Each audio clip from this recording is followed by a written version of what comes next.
Hello everyone, मेरा नाम है नितिन गुर्जर और आपका the new web physics channel में स्वागत है।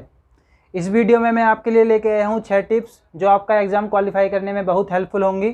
और मैं आपसे रिक्वेस्ट करता हूँ कि इस वीडियो को लास्ट तक देखें, क्योंकि हो सकता है कोई भी टिप्स आपके काम आ जाए और आपका एग्ज़ाम क्वालिफाई हो जाए। ये 6 टिप्स हैं, इन पर ज़रूर फोकस करिएगा, क्योंकि मेहनत तो सभी करते हैं, सभी इसके लिए प्रिपरेशन अच्छे से करते हैं, लेकिन एग्ज़ाम कुछ ही लोगों का क्वालिफाई हो पाता है। तो कुछ चीज़ें हैं जिनको ध्यान में रखना है।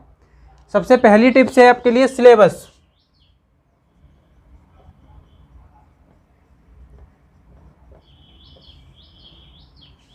मीन्स हमें सबसे पहला जो हमारा काम होगा, हमें अपना सिलेबस देखना है।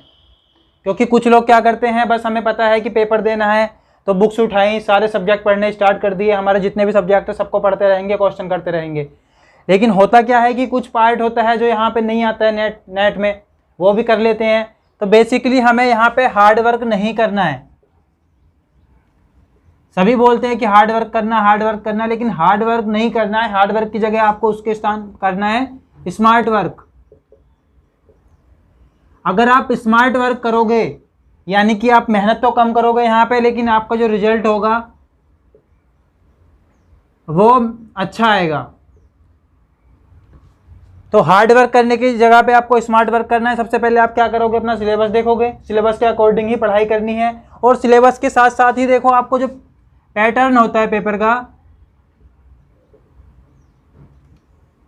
पैटर्न भी देख लेना है कि पैटर्न की ए पार्ट होता है, बी होता है, सी होता है। ए में हमें कितने क्वेश्चन अटैम्प्ट करने होते हैं, बी में कितने क्वेश्चन अटैम्प्ट करने होते हैं, सी में कितने अटैम्प्ट करने होते हैं, किस में कितनी निगेटिव मार्किंग होती है, कौन से टाइप के सब्जेक्टिव टाइप के जो क्वेश्चन होते हैं उनमें निगेटिव मार्किंग नहीं होती है। ये सारी चीज़ें हमें पता होनी चाहिए एग्जाम में बैठने से पहले। ये करना है हमें यहाँ से, यानी नंबर 1 टिप्स ये है। अभी चलते हैं नंबर 2 टिप्स पे। नंबर 2 टिप्स है प्रीवियस ईयर।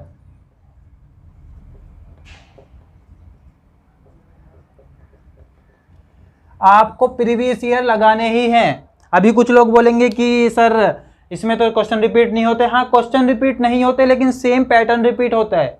और आपको आइडिया भी होगा कि किस टाइप के क्वेश्चन आते हैं, आपको डिफरेंट टाइप के क्वेश्चन देखने को मिलेंगे। तो इसको आपको छोड़ना ही नहीं है। ये बहुत इंपॉर्टेंट पार्ट है क्वालिफाई करने के लिए। प्रीवियस ईयर आपको लगाना है। और अगर आपको प्रीवियस ईयर करते हो कोई प्रॉब्लम आती है, कोई सॉल्यूशन समझ में नहीं आता है, तो इसके ऊपर हम ऑलरेडी वीडियो बना रहे हैं। हम सारे प्रीवियस ईयर चैनल पे सॉल्व करवाने वाले हैं। तो आप चैनल को सब्सक्राइब कर लेना ताकि आपको अपडेट होता रहे। और हो सके तो यहाँ से आप टेस्ट सीरीज भी ले सकते हो, लेनी है तो। मैं नहीं बोल रहा हूँ कि टेस्ट सीरीज लेनी ही लेनी है, क्योंकि मुझे पता है बहुत सारे लोगों को फाइनेंशियल प्रॉब्लम होती है या बहुत सारी प्रॉब्लम्स होती हैं। तो अगर हो सकता है आप ले सकते हो तो ले लेना। इससे क्या होगा कि आपको पता चल जाएगा कि आपका लेवल क्या है, आप क्या मिस्टेक करते हो। क्योंकि ओके प्रीवियस ईयर आप लगा लेते हो, लेकिन टेस्ट सीरीज से सबसे पहली बात है आपको समझ में आएगा कितने टाइम में आप अटैम्प्ट कर रहे हो। और जो है यहाँ से आपको जो छोटी छोटी गलतियाँ होती हैं जो हमें नहीं पता चलेंगी। आपको हो सकता है आपको लगे कि मैंने 100% तैयारी कर ली है, लेकिन छोटी छोटी कुछ गलतियाँ रह जाती हैं जो हमें टेस्ट सीरीज में ही समझ में आएंगी। नंबर 2 टिप्स है। अभी देखते हैं नंबर 3 टिप्स। नंबर 3 टिप्स है, ये टिप्स थोड़ी सी हटके है। अभी तक आप लोगों ने सुना होगा कि आप जो है, जैसे कुछ छोटे छोटे सब्जेक्ट होते हैं, न्यूक्लियर फिजिक्स होता है, एटॉमिक एंड मॉलिक्यूलर फिजिक्स होता है, और सॉलिड स्टेट फिजिक्स होता है।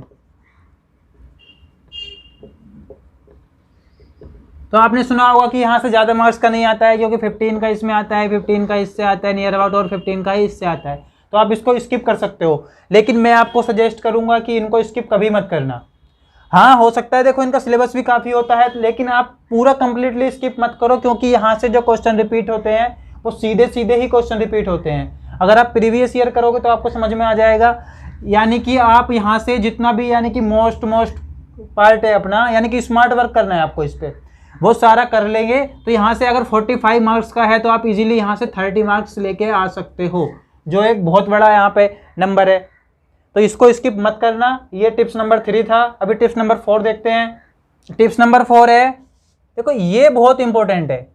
क्यों? क्योंकि ये है में एग्जाम से रिलेटेड है। अभी तक क्या था, आपको प्रिपरेशन से रिलेटेड था, क्या पढ़ना है क्या नहीं पढ़ना है, कैसे अटेम्प्ट करना है। बेसिकली अगर आपको सारा भी आता है वो मैटर नहीं करेगा। जो मैटर करता है वो करता है आपको एग्जाम में बैठने के बाद आपने उन 3 घंटे में कैसे सोल्व किया है, आपने इसको कैसे यूटिलाइज किया है। हो सकता है आपको सारा का सारा क्वेश्चन पेपर आता हो, लेकिन वहाँ पे बहुत सारी चीज़ें होती हैं। जैसे इसी में एक टाइम मैनेजमेंट आता है। सबसे पहले टाइम मैनेजमेंट है,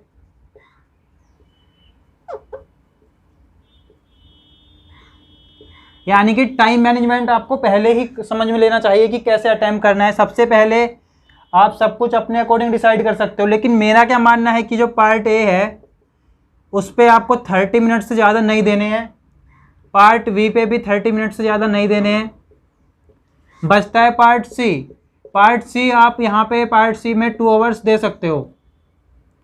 देखो मेजर जो पार्ट है यही है अपना सब्जेक्टिव, जो यहाँ से आते हैं मेन क्वेश्चन 5 मार्क का क्वेश्चन होता है, यानी 50% पोर्शन यही है, इसलिए 2 आवर्स इस पे देना। और यहाँ पे मैं एक चीज़ और सजेस्ट करूँगा आपको, ज़्यादातर लोग क्या करते हैं, पहले पार्ट ए करते हैं, पहले पार्ट बी करते हैं, फिर पार्ट सी करते हैं। लेकिन अगर आप ये ट्रिक यहाँ पे यूज करोगे कि पहले आपको पार्ट सी करना है, फिर पार्ट बी करना है, और फिर पहले पार्ट सी करना है, फिर पार्ट ए करना है, और फिर पार्ट बी करना है, तो इससे आपको काफ़ी हेल्प होगी। आप देख सकते हो उसका रीज़न क्या होता है। अगर हम पार्ट सी करते हैं, यहाँ से 5 मार्क्स का एक क्वेश्चन है, माना आपने यहाँ से 8 to 10 क्वेश्चन कर दिए, तो आपका कॉन्फिडेंस लेवल बहुत ऊपर हो जाएगा, क्योंकि यहाँ से नियर अबाउट आपके 40 to 50 मार्क्स हो गए, तो आपका कॉन्फिडेंस लेवल यहाँ से बढ़ जाता है। और बाकी जो ए और बी पार्ट होता है उनमें हमारा टाइम भी कम ही लगता है, क्योंकि यहाँ से डायरेक्टली क्वेश्चन आते हैं मेनली, इसमें कैलकुलेशन पार्ट भी होता है। तो मैं आपको यही सजेस्ट करूँगा, इसको यहाँ से यूज़ करें। और यहाँ से देखो कुछ छोटी छोटी चीज़ें होती हैं। सबसे पहली जो चीज़ होती है वो होगी कि हमें कोई भी क्वेश्चन होगा, आपको सारे क्वेश्चन नहीं करने होते हैं। ऐसा नहीं है कि आप वहाँ बैठ जाओ 100% क्वेश्चन सॉल्व करने। वहाँ पे आपको वहाँ पे देखना है कि अगर किसी भी क्वेश्चन में आपको लग रहा है कि ये क्वेश्चन मुझ पे डाउट में है, तो उसको मत करो स्टार्टिंग में, उसको लास्ट के लिए छोड़ दो।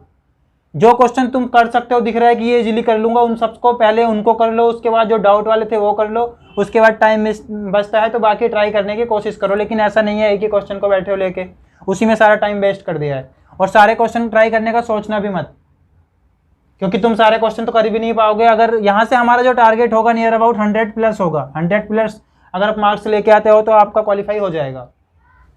और एक छोटी सी चीज़ है, आपको क्वेश्चन करने के बाद, क्योंकि क्या होता है वहाँ पे देखो छोटी छोटी मिस्टेक होती हैं, तो एक बार क्वेश्चन करना है, उसके बाद उसको एक बार चेक जरूर कर लेना है। चाहे एक क्वेश्चन कम करके आना, लेकिन ये चेक करना मत भूलना। इसकी वजह से, क्योंकि अगर ये गलत हो जाता है, आपको क्वेश्चन आता था अच्छे से, वो गलत हो गया, एक तो वहाँ पर आपकी निगेटिव मार्किंग हो गई, दूसरी बात क्या हुआ, आपके मार्क्स कट गए। तो सबसे पहले ये जो मेन चीज़ है, छोटी सी चीज़ है, लेकिन इसको चेक करना मत भूलना। अभी नेक्स्ट टिप्स देखते हैं, टिप्स नंबर 5। टिप्स नंबर 5 है जो आपके लिए बहुत इंपॉर्टेंट हो सकती है एग्जाम में। देखो कुछ क्वेश्चन होते हैं जो हमारे वहाँ पे हमें समझ में ही नहीं आते कि क्या हो रहा है, और इसकी या तो उसकी कैलकुलेशन बहुत लंबी होती है। आपको वहाँ पे देख लेना है कि ये क्वेश्चन डायमेंशन से तो सॉल्व नहीं हो रहा है, क्योंकि कभी कभी कुछ क्वेश्चन क्या होते हैं एग्जाम में आ जाते हैं जो हम डायरेक्टली देख के ही डायमेंशन से सॉल्व कर लेते हैं। माना डायमेंशन से सॉल्व कैसे करते हैं, मान लीजिए कि आपको उसमें कुछ पूछा है, एनर्जी पूछी है क्वेश्चन में, कुछ ऑप्शन देगा आपको, ऑप्शन में आप देखना कि किसकी जो है डायमेंशन यानी यूनिट क्या आ रही है, यानी कि जो यूनिट एनर्जी की होगी, अगर ऑप्शन में से केवल एक ऑप्शन की एनर्जी की यूनिट होती है, बाकी की कुछ और होती है, तो वही ऑप्शन करेक्ट हो जाएगा। तो आप ये ट्रिक भी वहाँ पे, ये बहुत इंपॉर्टेंट ट्रिक है, इसको भी वहाँ पे यूज कर सकते हो। अभी हम देखते हैं लास्ट टिप्स क्या है। जो लास्ट टिप्स है, टिप्स नंबर 6,